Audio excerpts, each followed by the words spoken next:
What up? This is Myron, and you are checking out the Rye Bread and Mustard of Mariners podcast. That's right, that down on the docks, on the other side of the tracks, 5-star dive bar podcast about your beloved Seattle Mariners. We are back today because, look, shit happened yesterday at the time of this recording. The whole Ty France saga started up.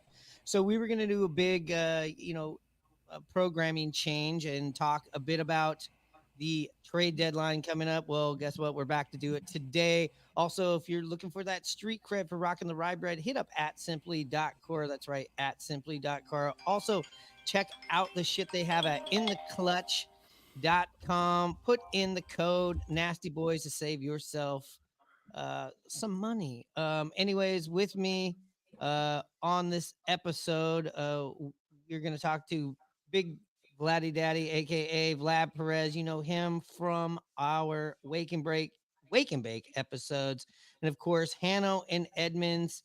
We're going to be talking about also league wide. Like, yeah, the Mariners are looking for people, but so are pretty much every other team in the league. So we're going to kind of take a little bit of a look at that, and we're going to be doing all of that. How about right after this? Get ready to play hardball in the Kingdom. Take me to the ball game. I want to see the Ants. The Mariners are playing hardball. Did it again and again and again. Did it again. Princess Tours, the vacation company, brings you the best show in baseball when the San Diego Chicken plays hardball with the Seattle Mariners and the Baltimore Orioles tonight in the Kingdom.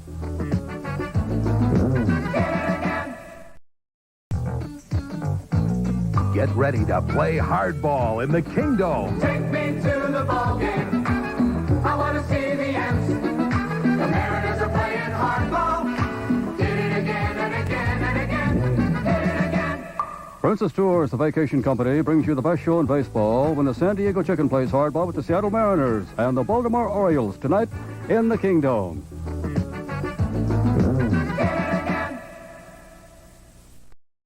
Yeah, I had to run that shit back there because I saw Hannah was on the phone. You're on the phone there, Hannah. Some big moves coming in, some trade underground shit. What's going on, Hannah? You're on mute there. I'll switch on over to Big Vlad. What's going on? Let's over go. there? The trade deadline cannot come quick enough. Yeah, Yankees are definitely going to be a thorn in everybody's side. I asked you before we went on here.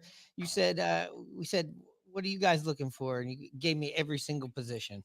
I mean, we need at least one real bullpen arm, if not two. A sexy starter if one's if one's out there. Second base, third base, maybe first. You're acting like you got as many concerns as the Mariners do. I'm not buying it. Are you, Hanno? Dude, we won one series in the past month and a half. So have we.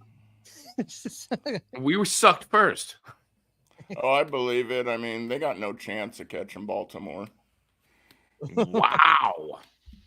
No Hey. chance. You come on our show, this is the kind of treatment Hanno's going to give you. He's like the guard dog at the door. Well, listen, you know what? I'll accept that if you guys accept that I've been saying all season that don't sleep on the Astros. They're the same team. And, look at what happened. Vlad Stradamus. Well, we knew that. I think. You must be new here. Yeah, Hanno. We barely acknowledged this yesterday, but let's just do it while people are getting on here. Mariners historic numbers. When you look at how fast in a period of time, what was it, 22 games or 24 games? The Mariners give up a 10-game lead, the biggest in its type, in its kind since 1995. And, the Mariners, a lot of the Mariners fan communities, like, quit talking about the 95 team. We're so tired. Why do you have to bring up the team? Well, they brought it up on their own for bad reasons. Last time that happened was when the Mariners caught Anaheim. Yeah, exactly right. So, Came back to bite us this time, that's for sure. I thought you were over exaggerating when you were saying that, and like I was in shock to see that was true. Yeah. The Elias Bureau, what is it? The Elias Elias Sports Bureau. Yeah, Elias. Yeah, when they're involved, it's not just some Reddit stat. This is verified information. But so anyways, this episode we're going to be talking about the shit that we didn't get to, and we're going to start off here. I got Hanno's list of guys that he was possible suitors for the Mariners. We're playing a little bit of GM. We'll also see what a Yankees fans got to say about that. So let's start off first. The Mariners are playing Anaheim this week. And you have two people on that list, former Mariner, former Dodger, former Pittsburgh Pirate, but also part of especially our 2021 team. You had Tyler Anderson on your list, and you have Luis Rengifo. So those are the two Angels that you think would possibly be a decent fit for the Seattle Mariners, or you could see them picking up. Let's start first with Rengifo. Hanno, what do you think about him? What intrigues you about him? The way he plays against the Mariners, he's done really well. He's the type of player that, earlier on in the year, there's kind of questions at second base with Polanco, and he can also play third and help out Rojas. Like his bat, like his game, can play everywhere, can pinch hit for you. And then Anderson, I just threw him in there. We've really never talked about a starter, but if in some amazing chance the Mariners, go out and get an aircraft carrier and they want one of our young pitchers as part of it, maybe two it would take, an Emerson and a Wu or something. I don't know.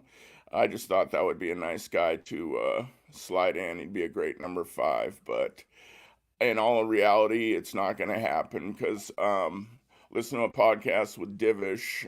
He pointed out that obviously Artie Moreno and Dipoto are not on good terms, and the Mariners have never made a trade since in the Dipoto era with Anaheim. So that's probably a pipe dream to think that we're going to be dealing with Anaheim at all during this trade deadline.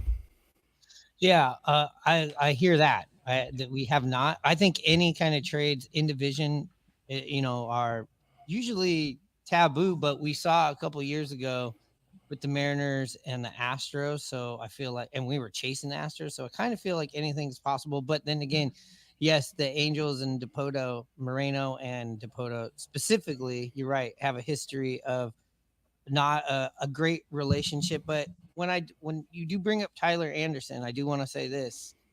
When you say that is pretty much a scenario where you say we go out and get a big aircraft carrier, that means we go and we get somebody big going into our lineup that, yeah, you might have to give up Miller or Wu or whomever, and then you got to replace that. Also, the Mariners don't have a left-handed starter in their starting rotation. Yeah, you're right. Wow.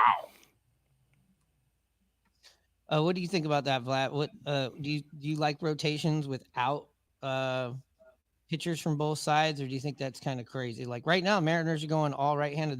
We had two left-handed starters to start the offseason last year with Marco Gonzalez and, of course, Robbie Ray, now down to 0. All of our starters, including even Hancock, is a right-handed pitcher. I mean, I guess it really depends on the guys you got. If they have some decent splits, it's not the worst thing in the world. But ideally, you need some balance. But I mean, if 3 of them are certified studs, I mean, does it really matter? But yeah, you're right, Vlad. And I mean, even a couple of years ago, we rolled without even a lefty in the bullpen. Yeah, you're right. I think Tyler Anderson was. What was that in 2021 or was that 2022 where we had no left-handers? Maybe both years. Yeah, one of those years, for sure. Yeah, because we had that one guy and we traded him to Tampa Bay, Chartois. I think he was a left-hander, but we had him for like a second, right? And we traded him Yeah, for the other Castillo, if I can remember correctly. Man. Yeah. yeah. So the Mariners have a little bit of a history of not, worrying about the left-handers or the matchups, and it's changed so much in the bullpen now with having to face three guys. But the Mariners just don't care, I guess. You know what's crazy? I've been seeing lately, I feel like this month before the break, I've been seeing a lot more lefty on lefty, righty moves than I was seeing in the beginning of the year because of, the coming in to face three guys. And like, depending on who you play, like when we were playing the Red Sox, like they're just, the second they can switch, the second that they would, or the inning would end, they were just really going. And I was like, wow, I haven't really seen managers chasing the matchups that way. But just to go back to Renifro, he's like the kind of guy the Yankees have been obsessed with lately. It's like, hey, do you play 5 positions? Yeah. Yeah, I think he still might be on the DL or IL right now. The last time I looked a few days ago, I believe he was, but probably should be coming back soon. Yeah. I got a list here. If you want me to fire it off, see what you guys think. Yeah, we'll do that. But let's talk about Rengifo. First of all, when you're talking about what's his status, Hanno, you brought that up, his health status. Let's just pull this up. Bleacher Report, CBS Sports. Let's go to Orange County Register. Let's see, Luis Rengifo on the verge of returning to the Angels lineup a week before trade deadline. Rengifo, who has been out with a wrist inflammation since July 3rd, is hitting .315 with an 800 OPS. That's attractive. That's unheard of numbers in Mariner land, right? Making him one of the Angels' most attractive trade chips. Yeah, I mean this is it. You're outside of Trout, which they're not going to move. This is going to be a tough haul for the Mariners, obviously in division. But if you're Anaheim and you're completely rebooting what's going on, this is a guy that you maybe got to move. Yeah, they'd be smart to move everything they could. I mean, like being there was just sad, by the way. Oh, at the Angels stadium. I screamed out, where's Ohtani? And then I just felt bad. Like like nobody was reacting. Like it was just depressing. I reacted. I was laughing. I enjoyed any kind of Angels, punching down. I'm for that. But the other thing I want to point out, Hanno, that Rengifo does really good. You probably already know, 22 stolen bases. Yeah, Wow. The Mariners can use all of that in their game, guys that can put the game in motion. We have such a hard time with, putting the ball in play and getting guys in that, hopefully a guy like that with speed. We've seen what Bliss has done when he's gotten on base. And now with, oh God, what's his name? He's playing tonight. Clase. The other outfielder, Robles, what he can do on the bases. So, that is definitely a positive that he can steal that much. What do you think like a Luis Rengifo would cost just for shits and giggles? I'm not sure. All these trades depend on what their contract is. If you know that offhand, he might be a free agent, so it might not be as much. That's how they kind of, judge trades by what you give up, depending on how many years of service they have remaining and stuff like that. Plus, he's older, so I don't think it definitely wouldn't be a top end prospect in my opinion.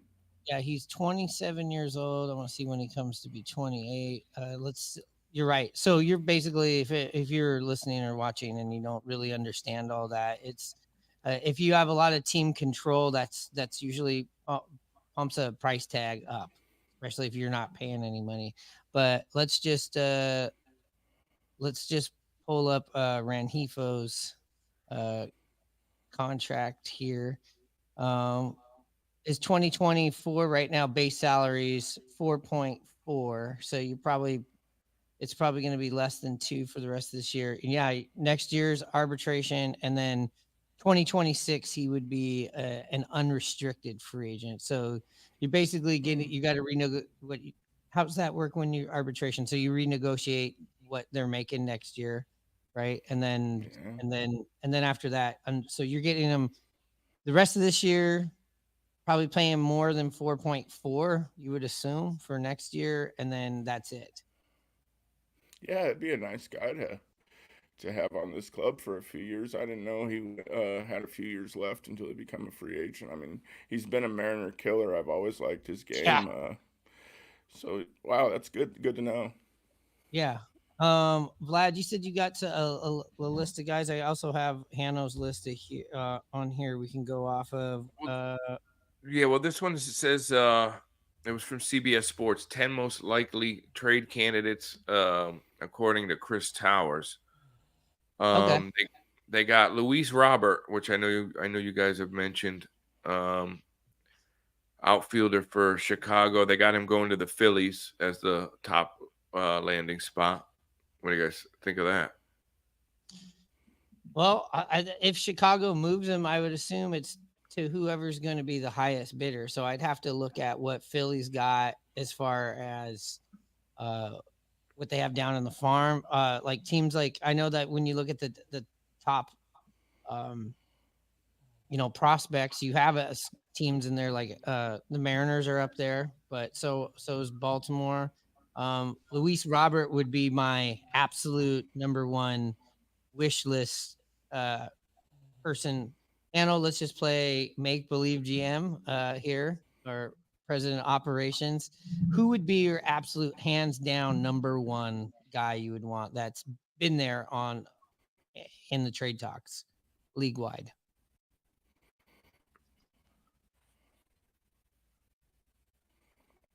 Yeah, probably him. I know a lot of people talked about Vladdy Guerrero too. I like him, but I just like that he's younger, I believe.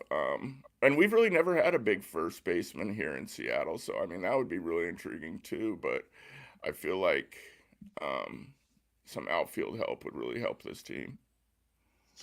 Yeah, and we've seen what Luis Robert has done. You've said this before. T-Mobile Park means absolutely nothing to him, and you talk about and you hear people, offensive people, position players, how there's this big reluctance to go play at T-Mobile Park. There's probably a handful to maybe a dozen players in this league that maybe that wouldn't apply to him, and this would be one of the guys. I also feel like Vladdy would be that guy as well. I don't think he's going. Vladdy? Yeah, that's what I heard too. They're not really thinking about trading him, but who knows? I mean, well, just to move on, keep it in Toronto, Bo Bichette is on this list.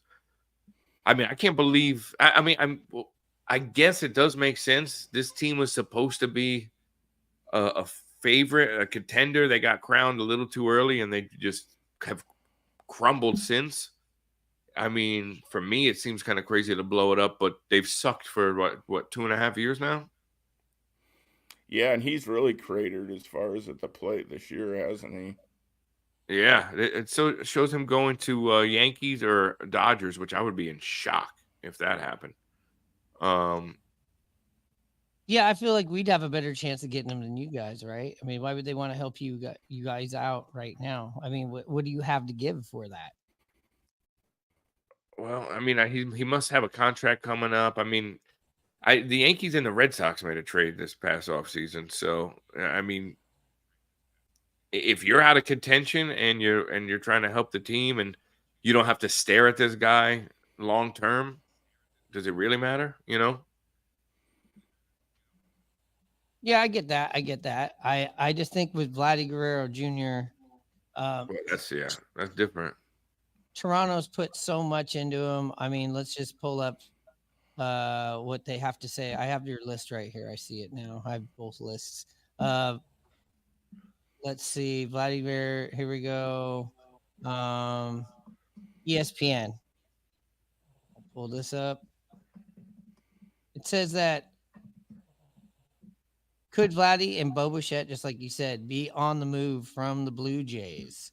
And as far as Vladdy Camaros, if this happens, will the Blue Jays start a rebuild? So this would be if they were to move Bo Bichette and Vladdy Guerrero, you'd 100%, wouldn't you think, handle that's just signaling this is a complete rebuild? Yeah, which is so surprising. They put all their eggs in one basket to go after Ohtani this last offseason, and obviously didn't acquire him. But then to just, blow it up would be surprising for sure. I would think they'd at least maybe, players have down years, maybe, hold on to them and try to regroup and see what next, at least go in for one more year with them. But what do I know,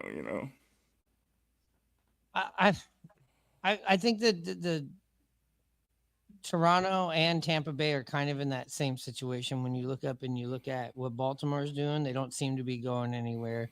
And you know that the Yankees, it doesn't seem to me like you guys truly ever rebuild. You just kind of reboot. And then who else is in that division? Am I missing a team? They're the Red Sox. Same situation. It's not like a 4 or 5 season like window of waiting around and rebuilding, where Toronto's kind of got to look at itself, right? And they were right there. I think they were ahead of the Mariners, if I can remember, of like, hey, this team is playoff ready. They're about a year or two farther into that window. 4 years ago. 4 years. 4 years ago, they arrived. They got crowned to be they're going to be the top team in the American League. And I feel like a lot of those guys just started going backwards. Yeah, and go ahead. I'm sorry. Oh no, I mean they a lot of those guys just started going backwards, and even like Guerrero hasn't matched that. When he finished second in the MVP voting in 21. Yeah, exactly. And then when the year the Mariners beat them in the playoffs, remember that was the year they got Guzman as their pitcher, from a free agent from San Francisco, or Gosman, excuse me. Yeah. And, then the next year after, and they got some other guys, that cat from Minnesota. But then Manoah has really failed them. He was going to be their big young stud and is just absolutely just shit the bed. And I don't even think he's with the big club anymore. So, and then with their offensive problems, yeah, they've just taken a big step back. Yeah. So, I mean, maybe that's a smart thing to do is be like, all right, look, we don't know what the hell just happened the past few years. We got guys, contracts coming up. Maybe they got, personality problems or something. I know they all have like attitudes, at least with us, because we had issues with Manoah. Guerrero's always dicking around. But moving on. Well, I got one thing to say. Okay. Can you guys imagine that 2 years ago, right now, we're at the All-Star game. We were talking about the whole Ty France thing. That same All-Star game, Manoah was so into his game that he was mic'd up pitching and just confidently throwing and having a conversation with the announcers. I mean, God, what a slippery slope from 2 years ago when you talk about Manoah, more so than Ty France, because I feel like Ty France will end up on a major league club. But Manoah is looking like a stud. Ty France is just like some guy you guys believed in. Manoah was like, listen, every time I've been to a lot of Mariners games over the past few years. Every time he comes up, I'm like, It's a It's double just kind of play, like when your right? buddy's dating some girl and you're like, what is he seeing her? Or like vice versa. Like, I'm like, what do they see in this guy? But Manoah was like pitching like that. He was huge. We had beef with him. He talked shit about Cole in the offseason. He did all these things, and now he can't even get back to the big leagues. Like, it's crazy. Yeah, Manoah. I mean, He's one of those pitchers with like a huge, like thick guy, huge ass, power. Yeah, and he just started to get lit. But yeah, I mean, but think about it too. Like, it's hard to send a guy who's been that good down to the minors, and then like, it's hard to even do that. You know, you don't see that. Yeah, I know. no. Okay, let's move on to who do you got? I got there? another one. You got another one. Okay. Let's see, Jazz Chisholm. Yep, we've talked about Jazz Chisholm. Mariners have last week, especially. It seemed to be like a lot of spinning stories about that. I also saw that the Yankees are in on it. I would assume a lot of teams are in on it. This guy is going to bring you some speed, going to bring a lot of charisma. But there's been reports that he's not the greatest locker room guy, and Jazz is all about Jazz. Have you guys heard a little bit about that there on the East Coast? I have not, but I feel like we've been gambling with that kind of stuff. I mean, because right now we got a bunch of nut jobs in the dugout, but I feel like Brian Cashman, the Yankee GM's been chasing personalities, because we sometimes, even during the Jeter A-Rod era, the Yankees could be so buttoned up and like, hey, I'm being a Yankee, that it gets, it's just bad for the team. And then, when we got Damon and Nick Swisher, it changed everything. And Cashman was chasing that with dickheads like Josh Donaldson and some guys a couple of years ago. And like this year, he said, fuck it, and let's go again. And he got Verdugo and Stroman, and like it just seems every couple of weeks these guys are doing something we haven't seen people do. Like Stroman was screaming at Torres, which I'm all for. But Verdugo's just dicking around, and I don't know if you saw, he had a home run against the Red Sox. He took like 30 years to go around the bases, and then like, you just wake them up again, and Devers ended up hitting one and like called him out. So if we're risking having, these types of guys, what's one more Jazz Chisholm? I feel like he's the kind of guy who could be acquired and like wake up and just kind of like, catch lightning in a bottle again from the switch. Also, we make trades with the Mariners. Like, I think it's like a league mandated. We have to make, with the Marlins, I feel like it's league mandated that we have to make at least one trade with them a year. So that's how it is with us and like Tampa Bay, Hannah. Seems like we're always doing some business with them or Arizona. So would Jazz play that base and then take over for what was his name? Because he play the outfield, would he? I think we would probably put him in the outfield in second. I feel like the Mariners would do the same thing.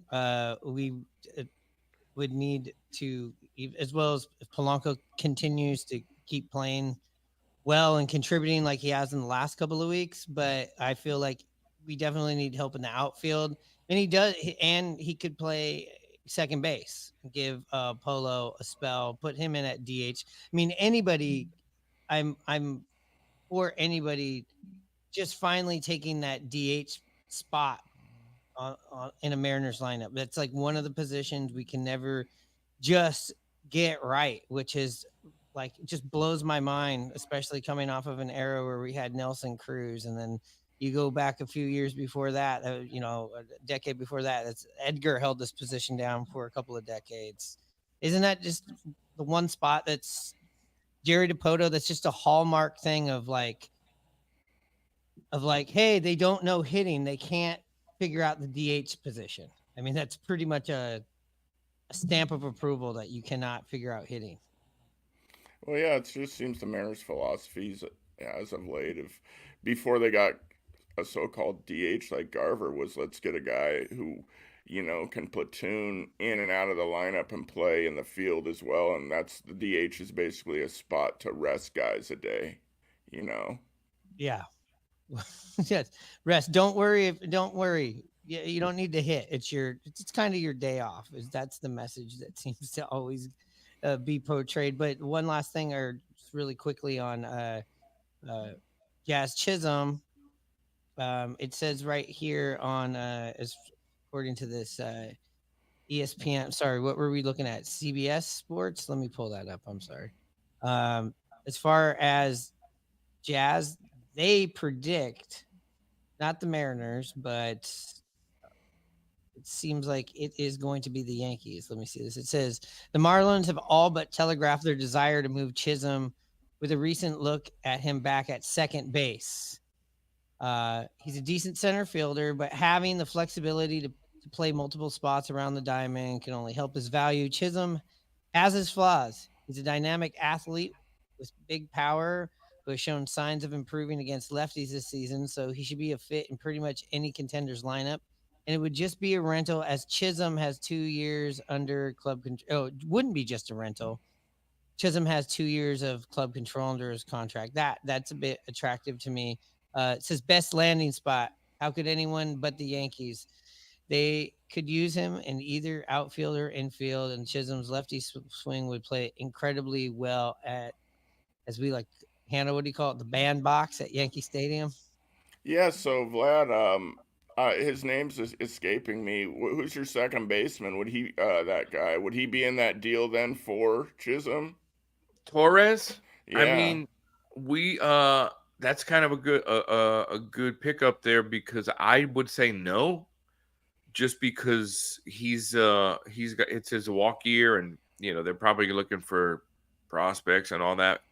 But the funny thing is, we've been flirting with the Marlins have been flirting with a Torres deal for years, and I'm not sure who bailed on it. I think it was us, and it was a mistake. Like we were trying to get, I don't know if it was Lopez or Luzardo. I think the guy's name is, or some pitcher that they had that's Yeah. hurt now. But the past few years, there's been a lot of talks about it, and nothing ever happened. So at this point in time, I think we would just be. I mean, because like where our bench is weak. Like we got between the injuries and all that. So it's just kind of like throw Jazz Chisholm in the mix. Which I mean, I guess if he's not the best clubhouse guy, and if he's got a battle for a spot, but we got. LeMahieu is questionable. We still technically have a DH spot open with Stanton hurt, and we're putting either Judge or like Soto pretty much refuses the DH. So there is some flexibility to keep all these guys, even if it's a rotation thing. I just like it. I know Jazz Chisholm hasn't played second regularly in a while. I just want something. Some like Torres to show up to the ballpark being like there's somebody other than LeMahieu or some fresh career infield extra infielder that's not going to take my spot, because he really does, just his focus is horrendous, and it just doesn't hurt to have an extra guy in there, even if let Boone figure it out later, or maybe somebody's bound to get hurt or but in terms of somebody you could get that might, flirt with what he was doing a couple of years ago. I mean, do I think he's going to steal a shit ton of bases? No, but there's Yankees just have this, there is this thing that when some people show up, they make the most of it, in the lights. So I feel like he's a candidate for that. So I would like them to do it quick, but. Yeah, I get it. You guys already have a culture kind of set up. You go to the Yankees, you have that. The thing with the Mariners, there really isn't any. I don't know what the the identity of this team is. And I don't know if Scott Service is the type of manager, if he's even this big problem. I mean, I'm just reading about this. I know he's flashy and he's fun. I didn't know that he was possibly this type of maybe not the best clubhouse guy until I heard that from a Ryan Divish thing on Puck's show. Hanno, had you heard this before about Jazz? I knew he had an incident with one of his former players.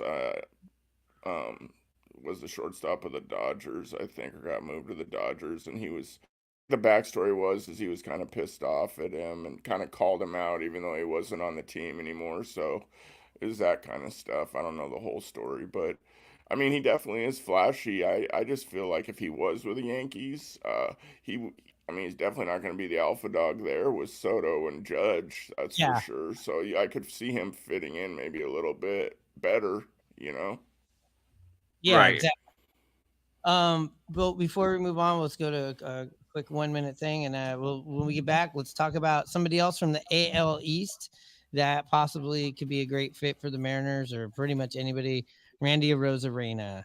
When I think about Ty France, like prime Ty France, I think going back to 2022, specifically Oakland A's series. What was it, in June of that year? That was an injury that, kind of derailed him of like being a complete shoo-in for an all-star. He ended up, getting on the all-star team. I think he was a late ad. He when he came back after that injury, which I believe he came back really quick, like 7 to 10 days. He's one of these guys that's always played through all the injuries, but it's just never been the same since then. Can you point to that injury and be like, that's why this happened? No, I can't, but I'm just as far as a timeline. Could it have affected his bat speed? Possibly. Hard to say. I don't know what it is to what it was.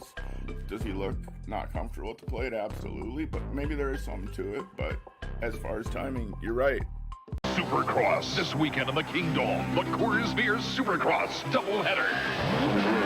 Get ready, Seattle, this Saturday night at 7:30 and Sunday afternoon at 2. The 1988 ANA Supercross Tour, Motorcycle Mania, on an incredible dirt battleground that treats man and machine the same way.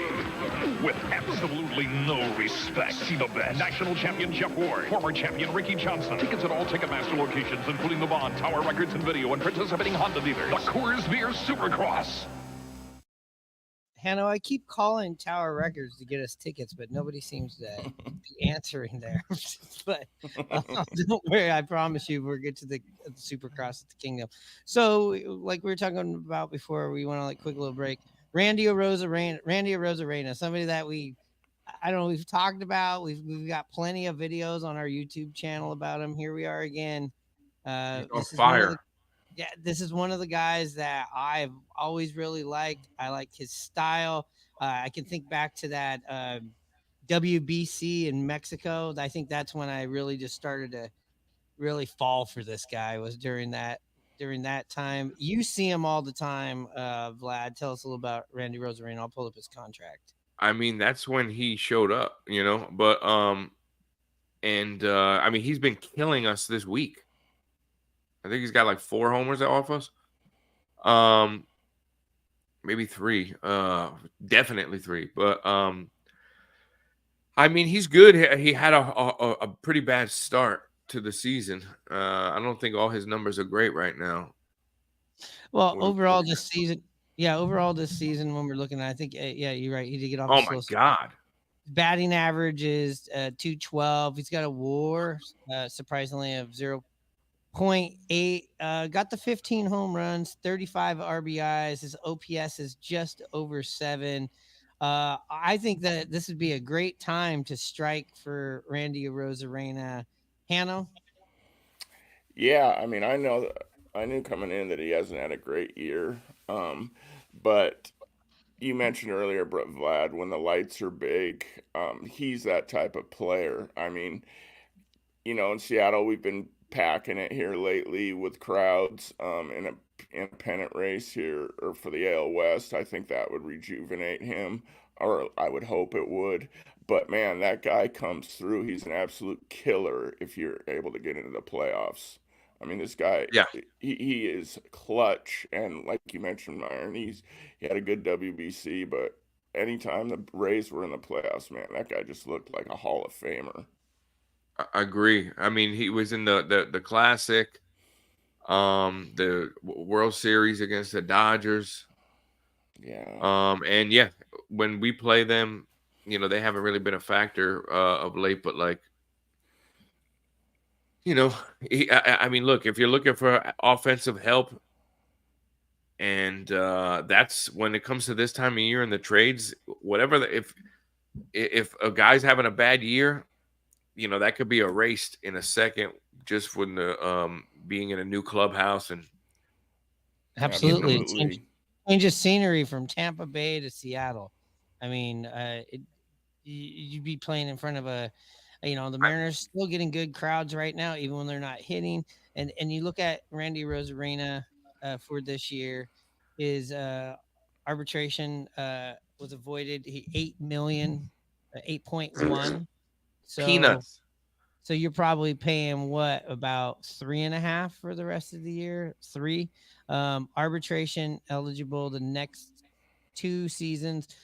Not unrestricted free agent until 2027. I think this is the move. One of the moves that I as much as, of course, that I would love the Luis Robert. Again, that's my number one.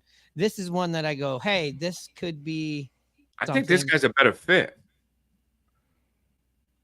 I How think so? this is the perfect fit for you guys. It's just I feel like he's the Teoscar Hernandez replacement. Yeah, Like I that mean, big righty bat to Edgar Martinez bar over there. yeah, pull Look at hitter that. for sure. What was I going to say? And- Yeah, he would be a great fit. He plays decent defense. We've seen him make a lot of catches against the wall. He's charismatic. Yeah, I mean, he made a great one in the All-Star game. Remember that? yeah, he just seems like a guy that, I don't see the Mariners making that big move, like you said, and that would be a under the radar type of move that might fit the Mariners better. That's something that they would actually do. And we're talking about Jazz. We love the fire, the flare. And we're looking at clips now of Randy Rosarena. There he goes. Oh yeah, you like that handle, right? Oh no, to the wall. But with Randy, you get that same like big game, full energy. Love when he crosses the arm. There we go. He's ripping one there at Yankee Stadium. But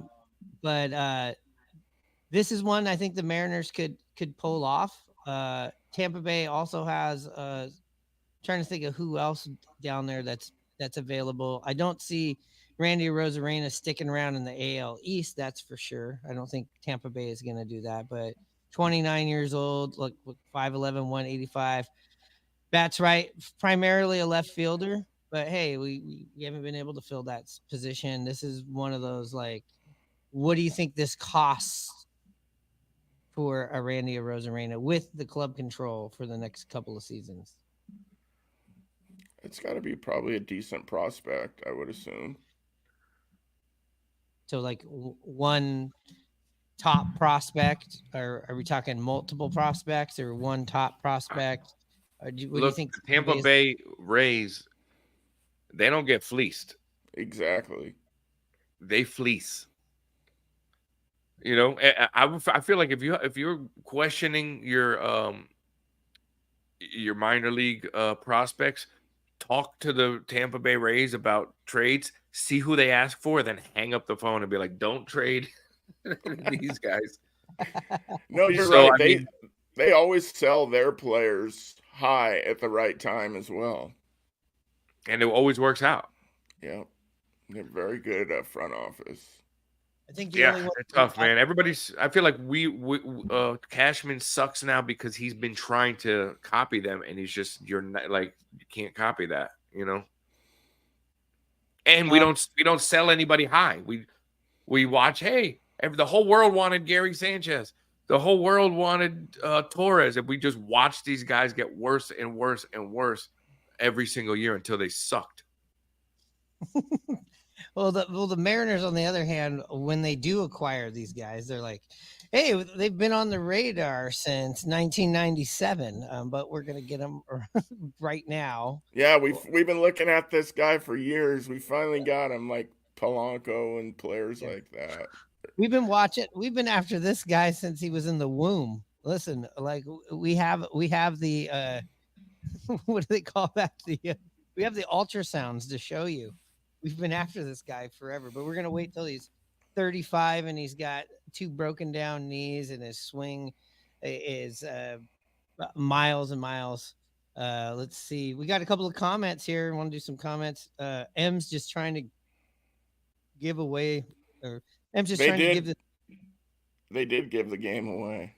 Oh yeah, we weren't talking any gameplay, but what is happening? Stanek struggled, brought in Munoz. They tied it up, and then here in the 9th, Adele, I think, hit a big 2-run triple. Oh, Mariner killer. That's another Mariner killer, Joe Adele. Doesn't matter. He's probably hitting like $190. Well, that would explain why we got B. White. Stanek needs to go. And then we have exactly LOL. Oh, he's talking about us. We got here we go. We go. Hello. Sorry for bothering you. I want to offer promotion to your channel viewers. Okay. Some sort of There, they burned the shit out of you. Let's see. Somebody else says Stat Pack Matt Adventure says, like what B White says, Stanek needs to go. Talking about Joe Adele. Yeah, the guy's batting 190. Okay, back. We got to let's keep it looking forward. Who else do we got here on this list? You got one for us, Vlad? Yeah, Mason Miller. Oh, Oakland A's closer. Saw him up close and personal. Hanno, tell us about Mason Miller. Was a former starter, moved into the bullpen, throws throws in the hundreds. I think as high as 103. Julio took him deep this year, I think, for the first home run he's given up. Yeah, he's a big time asset as far as the A's got there. Every club would love to have him. I mean, they're saying he's going to cost an arm and a leg. Because he has the potential of going back to be a starter as well. But, man, he's got like so good. 5 years. Sorry. He's got like 5 years of control left. Let's take that back. Hannah, would you say you're picking up there? Well, I said he's a converted reliever from a starter, so he's also has that, he could go back to being a starter, and I'm sure the A's would use that for leverage when trying to negotiate it. And he's got 5 years of control left. They said he's going to cost an arm and a leg, and I know that some teams, namely the Yankees, they don't value trading for arms at high. Trading for a good relievers because relievers are so volatile. I feel like the way he's throwing and the way we haven't had somebody like that, I'd be willing to give one of our top guys like Dominguez or Spencer Jones for him. I'm not really a fan of ever trading somebody who's 6'6" and taller. But Dominguez has been, we saw him for 7 or 8 games. Everybody was obsessed with him, but now he's been hurt twice. I mean, do we need another hurt guy? Maybe just keep the second. Spencer Jones is a lefty judge, maybe minus hitting for average. So, he's a lefty, 6'6", almost 6'7". And Dominguez has gotten hurt twice. I mean, if I said this in the New York stream, they would kick me out of here. But I'm a fan. I want a fireball reliever again. Yeah, absolutely. But also another quick point: Oakland's another team that loves fleecing people, and they fleeced the hell out of us for Montas a couple years ago. That was beautiful. That was our 1B, right? Castillo was 1A and 1B that off season, and I mean, trade deadline 2 years ago. And the reason I feel like we ended up with Castillo. I mean, there's more to it, but the A's we weren't gonna make a deal with the A's at the time. It was a harder deal to make than maybe with Cincinnati, and I'm glad that it worked out that way.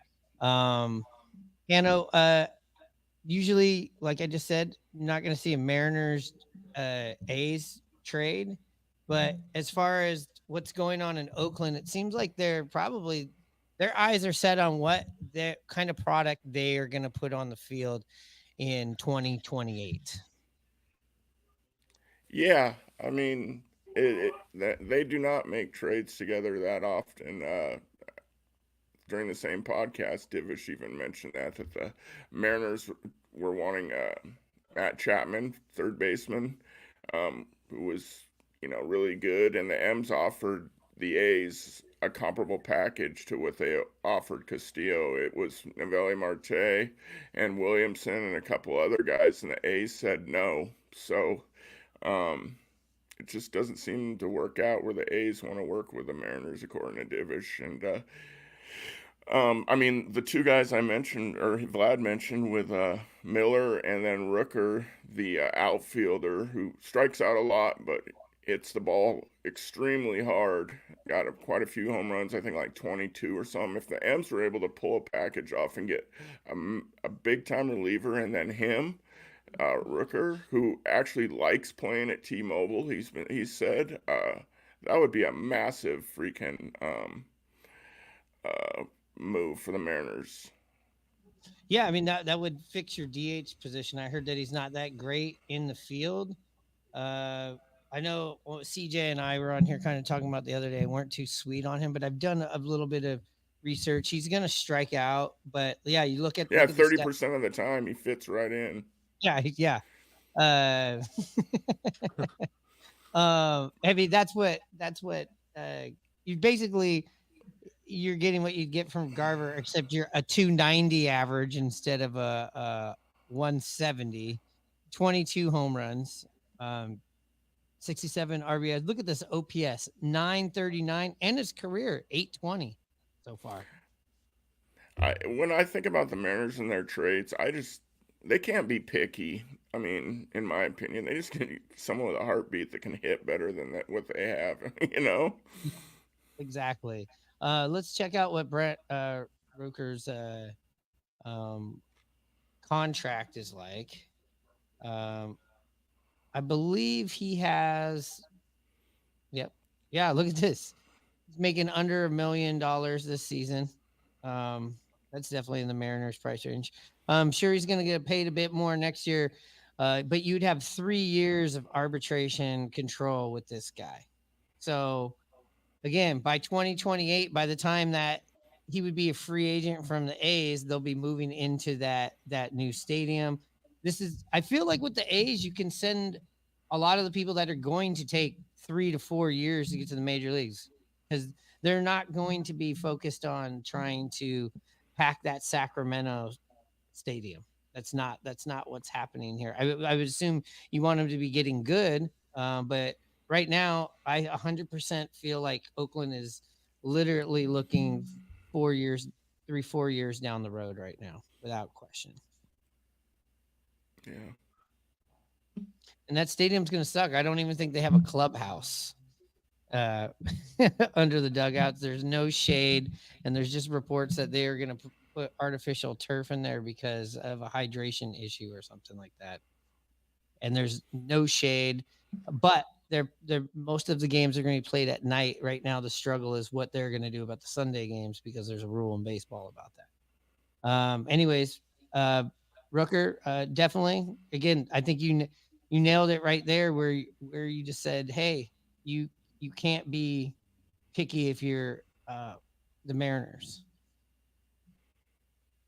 Yeah, I just feel like they have so many holes, and they have a lot of. I don't want the Mariners to get fleeced, obviously, and overpay for guys just to make a trade either. But It's been reported they have a lot of conversations with all the GMs, so we'll see what happens, and hopefully something hits for them. Yeah, is this somebody that you've heard about in your out there in your world at all, lad? Yeah, I mean, if anything, we got outfield. Like Jazz Chisholm comes up just because he has played infield. First, just a straight outfielder. I mean, I don't see it happening, but I feel like they got a bunch of guys that are hitting well right now. Oakland, but also they don't. It's not like they're wheeling and dealing all the time either. So I feel like every few years, there's a guy that they have to move, and they will. But once multiple names start coming up, I've never seen, even like we're talking about the Moneyball team. I've never really seen them like big wheeling and dealing like 3 or 4 guys. Have you am I wrong? I agree. It just seems like when they decide to move somebody, it's either because of money, like a guy's going to be getting paid in arbitration, or that has a lot to do with it. It seems like, at least lately, because of the owner and the whole situation which is sad about Oakland and the team. Yeah, for sure. They got a couple other people on here. I don't know if any of them would interest you. Tanner Scott. Yeah, he's from the Miami Marlins. We saw him. Reliever. Yeah, I mean, it says Yankees, Phillies, Baltimore, but he's really good. So again, do you feel like, Hanno, that we do need to grab another reliever? I mean, we're getting a lot of people getting sour on Stanek. We've seen him get overused, but we just had Santos show back up. We're getting Spire back. Munoz is seems like he's pitching on full speed right now again. High octane shit. Seems healthy. What do you think about that? In my opinion, absolutely. Stanek, he's been used quite a bit. He's been a big help early on, but he's really struggled lately. I'd like to see him move down, not into the, setup guy for Munoz, 8th inning guy, move him down to like maybe a 6th or 7th inning guy. Santos yet hasn't been able to show you that he can go back-to-back days. And then Munoz, I mean, they bring him in the 8th tonight, and we've seen him go with a bunch of 4-out saves. I just think, Spire's coming back. But I would like to have another big-time flamethrower that can just mow guys down if possible in the late innings.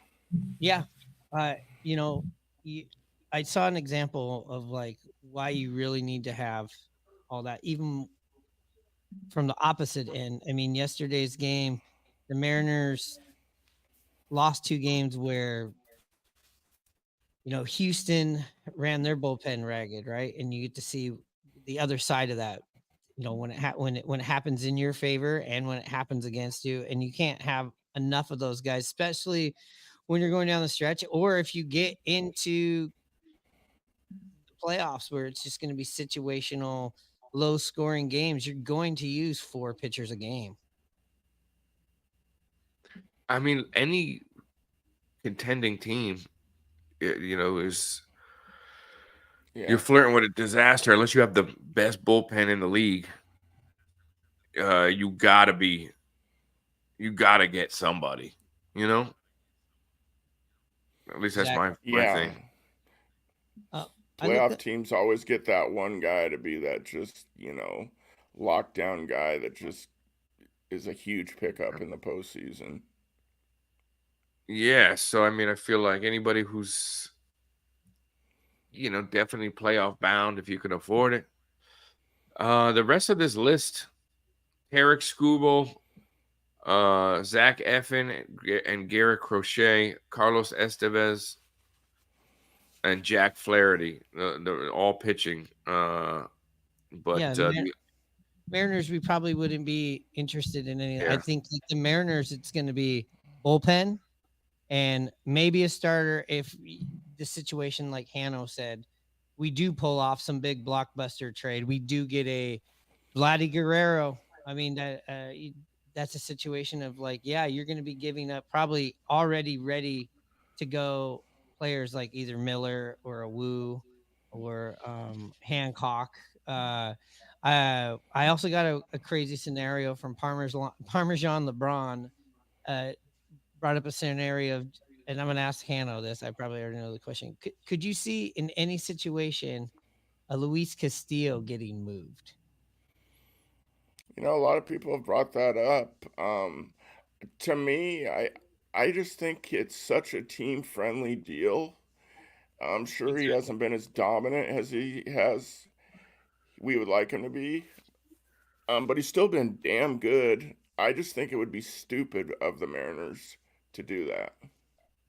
Yeah, I mean, they'd literally have to get rid of that commercial with him, and which Ty France is already in.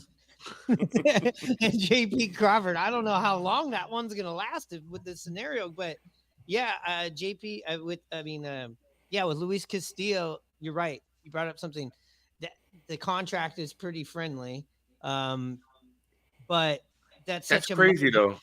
That's the ace of your staff. Go ahead, Vlad. I mean, but look, the guy, you guys acquired the guy.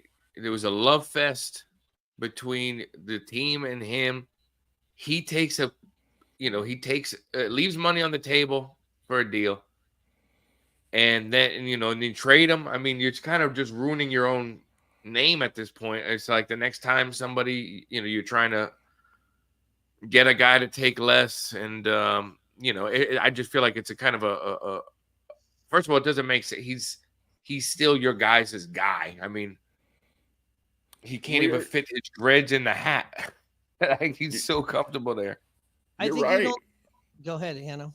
I was going to say, you're right, but the Mariners already did that with Robbie Ray. Sure, he was injured, but for him, it was pretty much a nice, friendly team deal, too. I'm like, both of them were, like 5 years at $100 million? I mean, that's really good for a starting pitcher, especially even though some people don't consider Robbie Ray that great of a pitcher, even though he won the Cy Young. But it was a team-friendly deal at the time, and it is certainly right now, but the Mariners have done that just because they didn't want to pay a guy that was injured.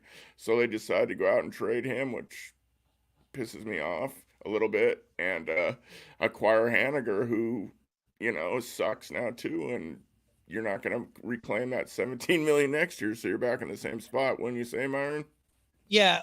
Well, you're up 20 million. You're like, you give 20 million in the pocket. That's pretty much what that was like, let's trade the remainder of this contract. That was probably what, I don't have the numbers in front of me, but probably like $60 million, $50 million, maybe 45 on the low. And then you're basically trading that for $30 million. Yeah. I feel like Ray fell off from where he was in a more significant way. That opened up that trade, whereas Castillo's like, he's still in the realm of what he should be. I totally agree with that. Yeah, it's two different things, but I was just thinking it was similar, but I totally agree with you. But it has been this thing that people are throwing around there, and the only way I could possibly see this is if this would have to be a chain of events. Mariners go out and get a huge bat that they have to give up some prospects, and they want to replenish those prospects and feel like, okay, well, we can bring in Haniger, maybe even go and get another veteran reliever, maybe some sort of three-way trade, Hanno, and bring Tyler Anderson in here. I think it would be a lot of moves. Could I see this happen in the off season? Yeah, definitely. I could see this happen in the off season, especially when you're kind of looking forward of like, hey, what are we going to do with Kirby, and what are we going to do with Logan Gilbert, down the road as far as you guys, they'd be nuts to touch the rotation at all, in my opinion. The M's don't do anything that's smart. Right. I mean, put it this way, right? If I'm the GM of the Mariners, I'm saying, all right, look, who can I go grab that has another year, extra year of control that's just not a rental? So let's say that's a Rosarena, right? He's making peanuts. Anybody who comes from Tampa is making peanuts, unless you have a horrendous charge. Sorry, I don't want to bring him up. He's the only guy they ever paid. I'm talking about Wander. But anyways, he's so like a Rosarena I would be like, all right, what is it going to take to get a Rosarena? And then in the off season, I would add to that's my big beef with you guys is you never add to the offense. Like we got this new guy, Julio. We add him to Teoscar and who, and so I would be like, we're not touching the rotation. We're gonna ride this out for the next few years. That's how good they are. Welcome to Mariner fandom. And we're going to break, and then we'll come back and finish this up. What's your opinion on the two-strike approach nowadays in baseball versus when you were playing? It doesn't really exist, does it? No. The reason the two-strike approach came, and I still get asked about it to this day, and this isn't for everybody. And I don't, baseball, especially at the big league level, especially hitting, is a very individualized thing. Everything doesn't work for everybody. We're very individualistic. We all have to do the same things when the ball's in the hitting area to be successful, but how we get there is a very individualistic process. For me, it was two strikes, and I thought, I strike out about 100 times a year. That's just the way it is. But I want to get more hits. So I came up with this two-strike approach, and it's a mindset for me. It's a mental thing versus a physical. I knew when I get down to my two-strike approach, I choke up on the bat. I didn't have to think about protecting the plate. My body language was automatically telling my mind, you're in protect zone now. So anything close, that means if it's 2 inches off the plate, I got to foul that pitch off. And I know that, whereas if I'm in a 3-1 count or a 2-0 count, that's a take. But with two strikes, I'm not going to let that umpire ring me up. He's not going to send me back to the dugout and me arguing, that's off the plate. Doesn't matter whether it's on the plate or off the plate. That's out of your control. That's it. You put the control into that umpire's hands. So that's why I came up with the two-strike approach, was to set my mind, put my mind in a mental space where I knew I had to protect. I didn't have to tell myself that. It was already automatic by my stance and by my choking up on the bat. My mind knew protect zone. And what I found out over time was I struck out just as much, but I got a lot more hits. So it was I didn't cut down on my strikeouts, but I really excelled from an average standpoint, because most people hit 1-something with two strikes.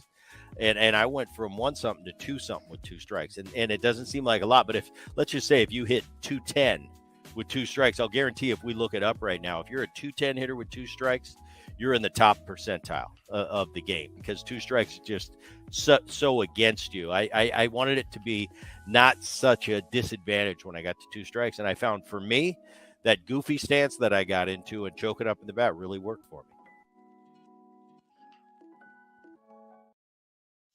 Hey, Hanno, did you drop that information off yet with the hitting department or whatever whatever's going on down there before the games? I don't know, maybe drop us off at Driveline. I don't know. Did you get to that yet?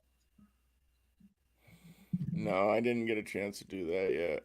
Yeah, all right. Well, I know we still haven't found you a DVD burner yet for you to do that. But you had a couple more people on here. Just wanted to get to these guys, because these guys, here's a guy I really don't know much about. Lane Thomas. This was a very under the radar, in the fact that I've never heard of this guy. He plays on the Washington Nationals. Tell me a little about him, and I'll pull up his stats and shit like that. This guy who Hey, Hanno, really take that good. back for a second. Again, you're talking about splits, Vlad. He does really. Take that back. There you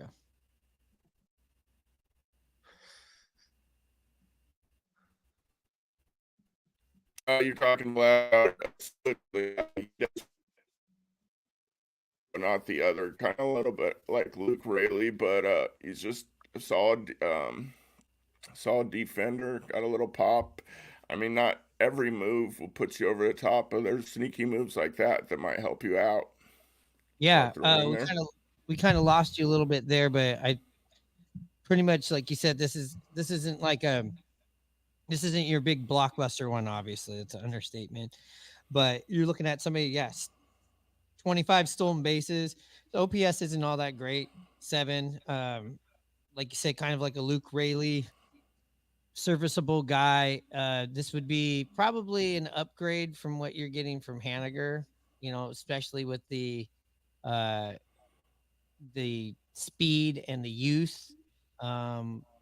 Career wise, this guy's just a 250 hitter. He doesn't have much pop, but has some, right? And stolen base. You probably don't have to give up pretty much anything for this guy. If you Yeah, it wouldn't be exactly. It wouldn't be something that would farm system.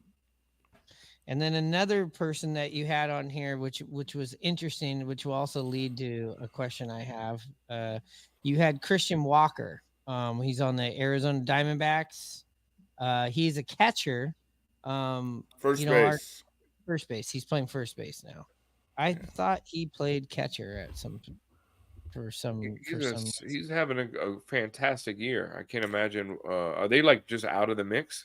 No, they're kind of back into it, but I was thinking of a first baseman if he was available. That'd be a nice guy to have. Somebody was bringing up his name like a month ago, so like in maybe on the Michael K show or something like that. So I've heard it out there too, but when I look at him for fantasy purposes and stuff like that, I'm like, he's having a fantastic year.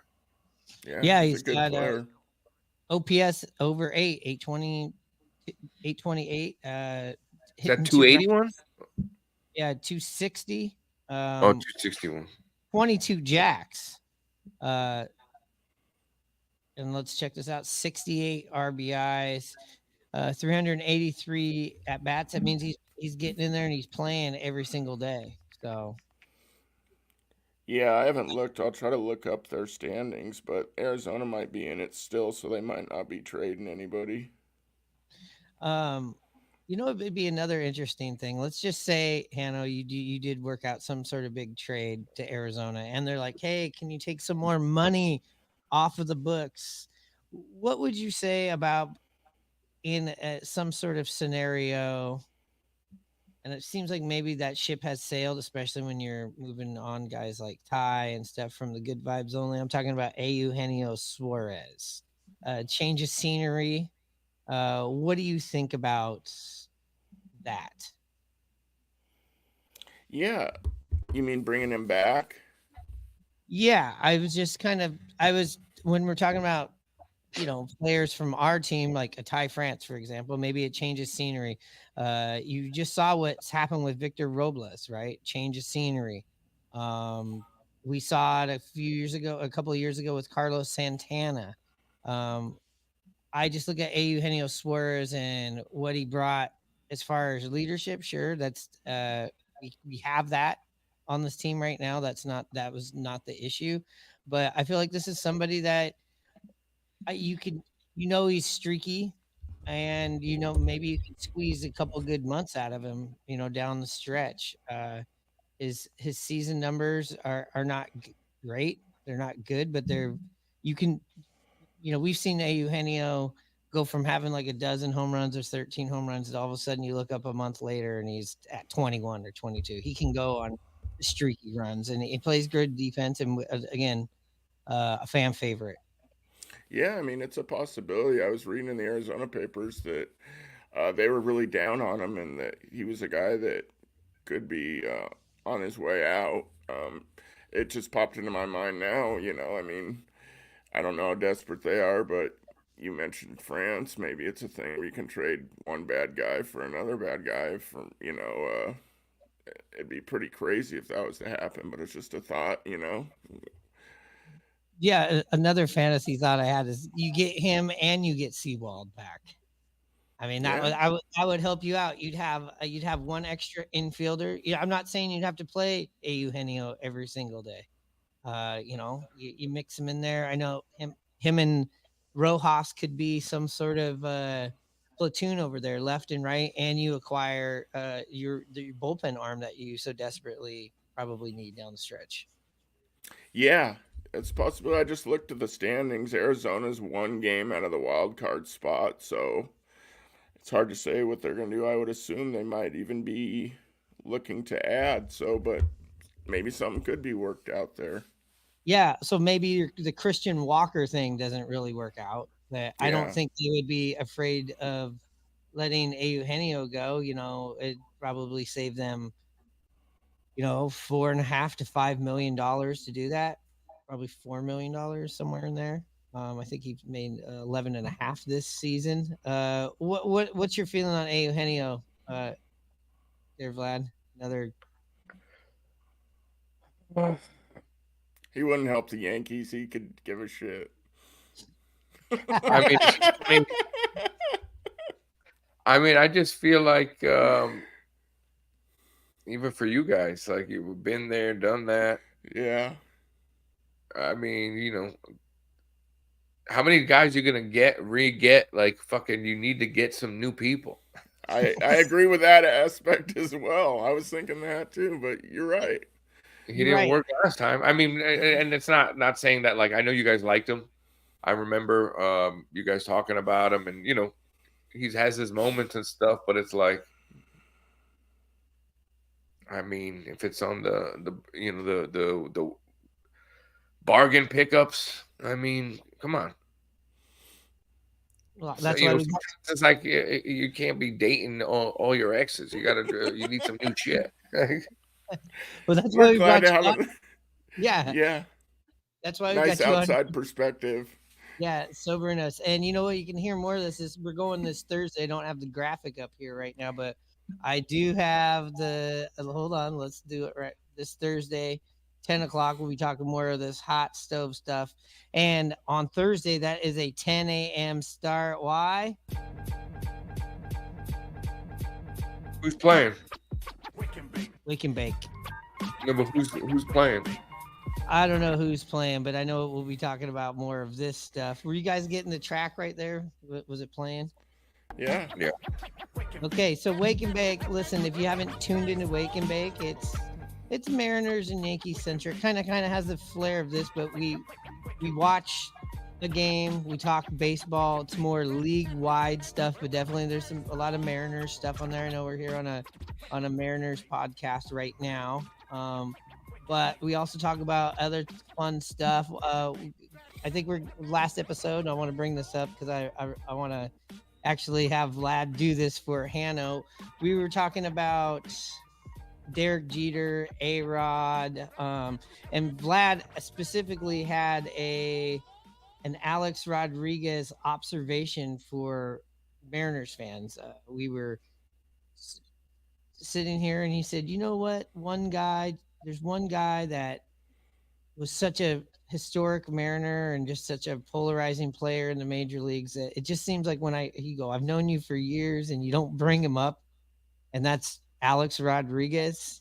I said it like that, but I was like, there's some guy Mariner none of you guys ever bring up, and I feel like it's to this day it's still a sore subject, and I'm like, even as a friend, as a ball buster, even as a guy that loves him like a family member, I don't bring it up because just of how sore of a subject I think it still is. And you said it instantly. You go, Alex Rodriguez, A-Rod.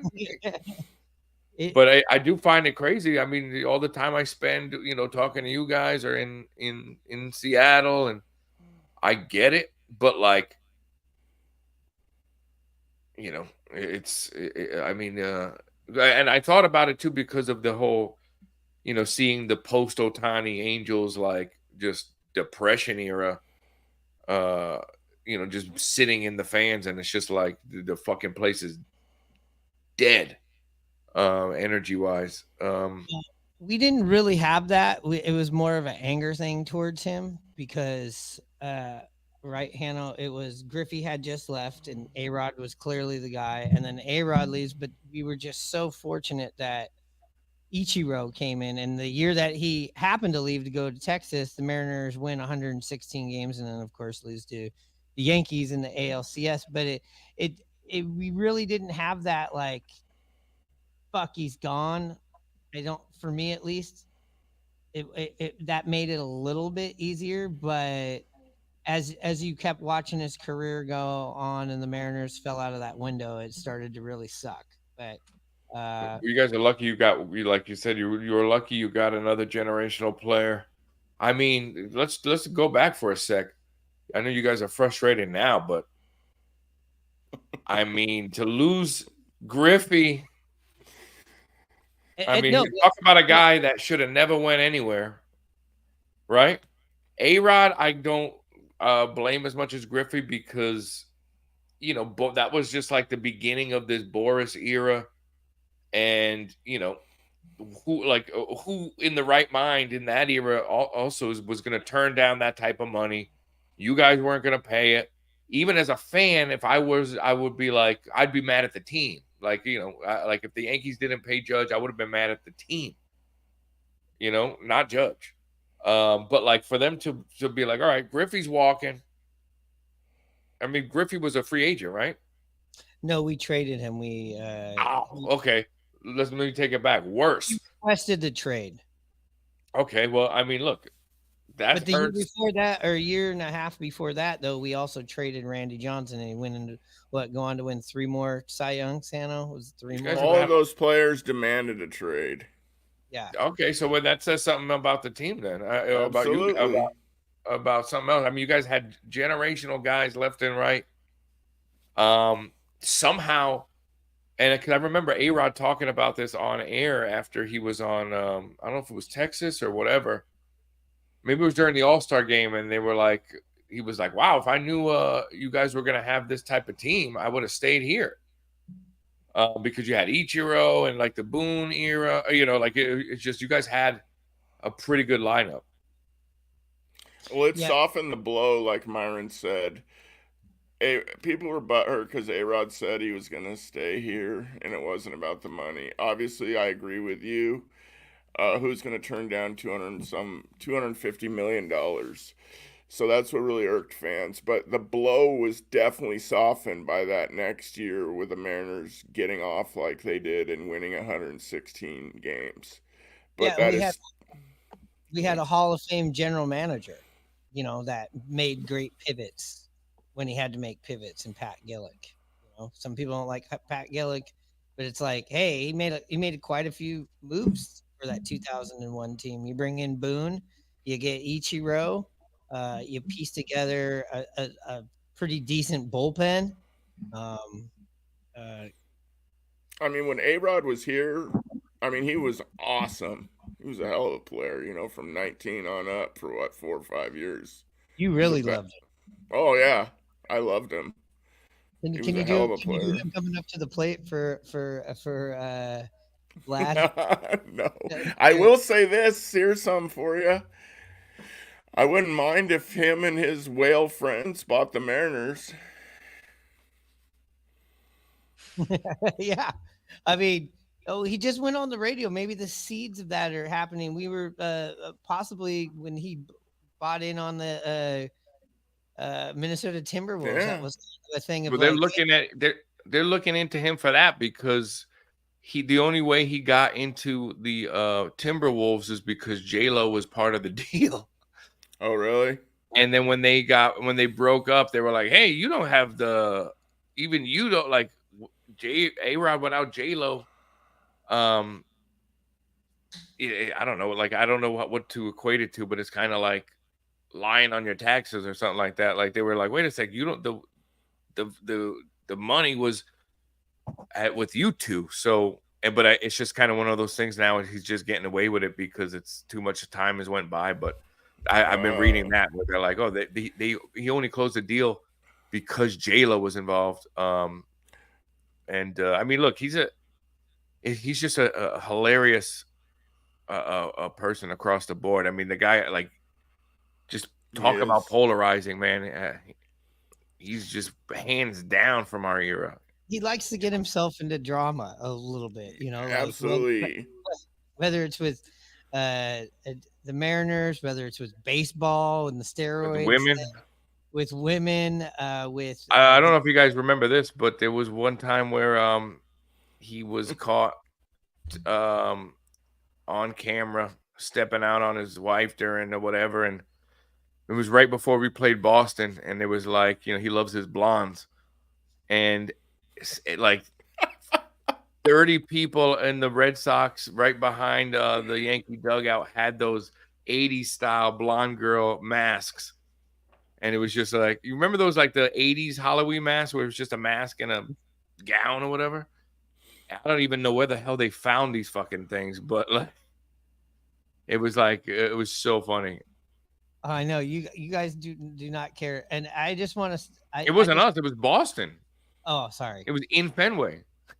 Oh yeah, I mean, you guys have the roughest rivalry, but I do love those kinds of things where They're a piece. They're like between like they're the team that has beef with A-Rod, and he never even played with them. Their beef was because he was trying to get traded to them. Exactly. And then when baseball was it baseball turned the deal down? Yeah, the players union turned the deal down because he was deferring money. And then they were pissed at him because then the Yankees are like, we'll do that trade without deferring anything. And he was like, even better. And then boom, that was it. Red Sox hatred. But it was like he did everything he could to be on that team. We were shitting our pants when they were saying that. They were going to get Maglio Ordonez, who was in that point of time was one of the scariest hitters. They were getting A-Rod and Maglio Ordonez for was it Nomar and Manny. And like that would have been a horrible deal because Manny is, just one of the best hitters of all time to me, but we were shitting ourselves like we just there was nothing we could do, like, oh my god. Yeah, that was a huge turning point in that whole saga. But as we talked about on one of our episodes, A-Rod it seems like he's publicly now trying to mend the fences. Definitely seems like he wants to get back in the good graces with the Mariners and celebrate his time there. And that's hands down, he's the best shortstop. Is the best shortstop the Mariners have ever had. Holds records for pretty much every single positive record you can have on a Mariner. And those statistics have now held up for 24 going on 25 years. So I think that you should honor that. What do you think, Hanno? When you say honor, what do you mean? Put him in the Ring of Honor for the Mariners? Retire his numbers? What do you mean? Sure.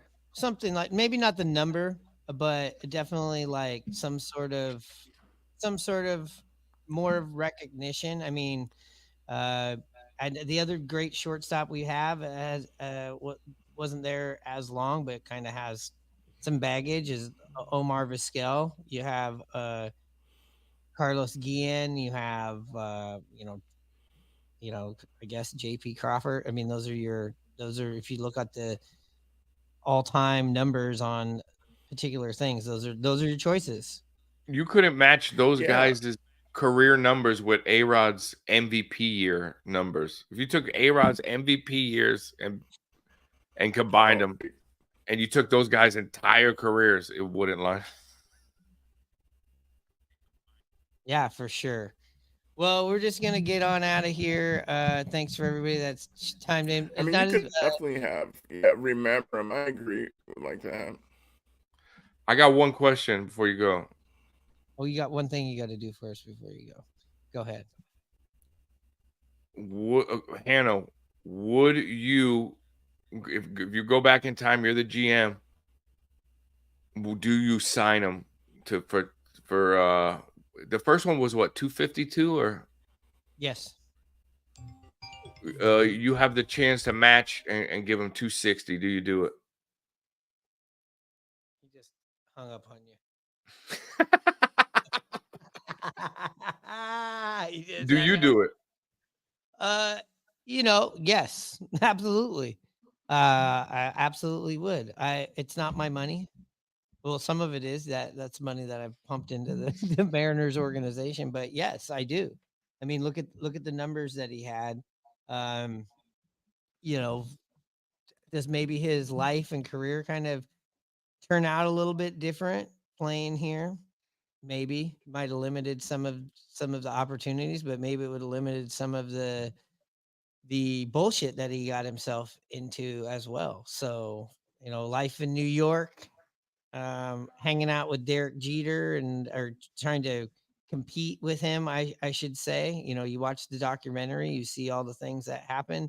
Um, so yeah, I do. I feel like if you held on to Griffey or you held on to um A-Rod, things would be different. I mean, you did you did get Mike Cameron in here that did a hell of a job during those years, and Griffey started to get injured. But as far as A-Rod, yeah, if I could go back, I was answering this question for you, Hannah. If you could go back and you say, hey, Mariners match that or beat that deal, yes, you would take A-Rod, I would think.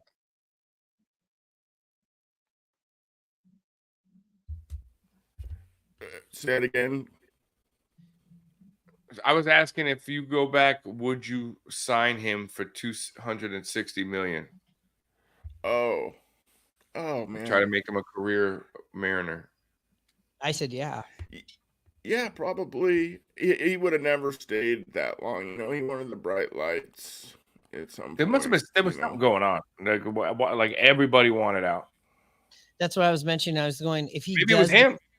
Maybe he does do that, his life and his career would be completely different. But yeah, he wanted Maybe everybody wanted away from him. He was probably I mean, look, I love the guy, but there's another documentary where they put him in a real bad light, like having a painting of himself. I'm as sure. a I think the centaur guy or has, some shit.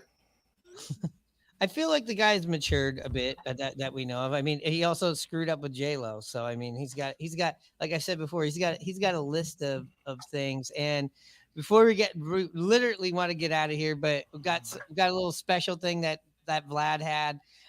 This kind of stuff we do on I just we'll cut that next time. On Wake and Bake. Oh, you gotta do it for Hanno. You gotta do it for With the Derek Jeter. Speaking about you were talking about Derek Jeter. Let's pull this up. Here's his all-time dating graphic. Is that up on the screen? We got Mariah Carey. Can you make it bigger? We got I can't. When I re-edit it, I will. We got Derek Jeter out in left. We got Albans in center. We got Beal in right field. We got Scarlett Johansson at short. What's this? Vanessa Manillo, Adriana Lehman, Jordana Brewster, Tyra Banks, Minka Kelly, Hannah Davis. Now, Hannah Davis is his wife. Is that correct? Yeah. Okay, but let's just imagine they're in a lineup, Vlad, and you're at Yankee Stadium, and you got the famous Bob Shepard. On defense for Derek Jeter's romance. In left field, Mariah Carey. Center field, Jessica Alba. Right field, Jessica Biel. Third base, Vanessa Manillo. Shortstop, Scarlett Johansson. Shortstop. Second base, Adriana Lima. First base, Jordana Brewster. Get catcher, Minka Kelly.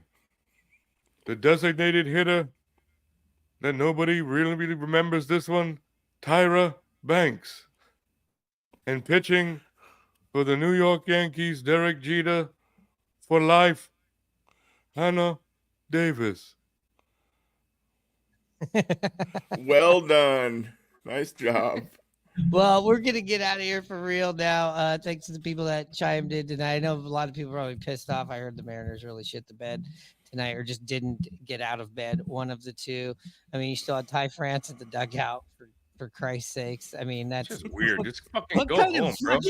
what kind of vibe does that? What kind of vibe does that leave to have Ty France in the dugout the next day after this news goes out? You can't. I know you can't. I don't know. You can blame it on not hitting whatever. That's fucking weird. We'll talk about that later this week after the other shoe falls on this. Don't talk about Ty France anymore. Okay. Uh, with that being said, make sure to tune into our 1 hour Ty France special tomorrow. Anyways, thanks for liking, subscribing, and all that shit. Make sure to check us out on Wake and Bake Baseball this Thursday. If you're getting this on the podcast, you can get the Wake and Bake as well on Rye Bread and Mustard, a Mariners podcast. And, with that being said, Hanno, you know what time it is.